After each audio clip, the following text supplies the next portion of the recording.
What were Napoleon's views towards India and Indians? Look, Napoleon did not know much about India as such, about India's culture and history and all that. For Napoleon, India was an important geographical region, and Napoleon's number one enemies were the British Empire.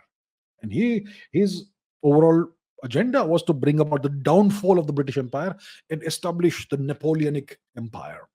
Let's take a look at the map to understand what was going on. So Napoleon was born in Corsica. Corse, it is called. Yes, this island here, uh, Ajaccio or whatever the name is, and then he became French.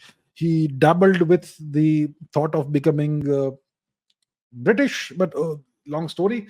So he becomes the Emperor of France in Italy, and he wanted to become the global superpower essentially and establish a very large empire. And he wanted to defeat the British Empire. The British were his number one enemies, and that was why he invaded Egypt. And for him, it was very important to end British rule in India because India was a very major source of wealth and whatnot for the British. And he knew that there was this sentiment in India for regaining independence and ending the brutal British occupation of India. He knew that. So his invasion of Egypt was intended to be a stepping stone towards his invasion of India.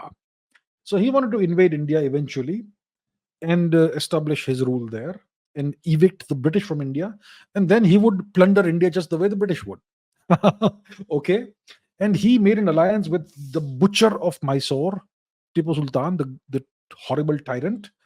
And he didn't care whether he was a bad tyrant or whatever. He just wanted allies, powerful allies who were ruling India. And Tipu, the butcher of Mysore, was fighting the British. He was fighting against the British, not for India's independence, but for his own sovereignty, right? So that he could continue doing whatever he was doing. So that's why Napoleon established an alliance with Tipu, and I believe he sent messages and letters and diplomatic embassies to other Indian rulers as well. But the alliance that he made was with Tipu. But it's around 1798 to 1801 or something thereabouts that he tried to invade Egypt, and he failed. He was defeated eventually, and he had to limp back to Italy, and that's kind of where his downfall slowly begins. And that's why nothing really came out of it. So his entire approach towards India was strategic. It was based out of self-interest.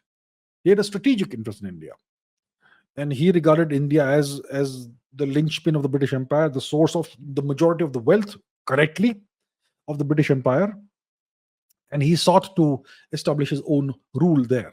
He had, as far as I know, no understanding of or no interest in India's culture, and therefore his interest in India was purely driven out of self-interest and out of strategic needs.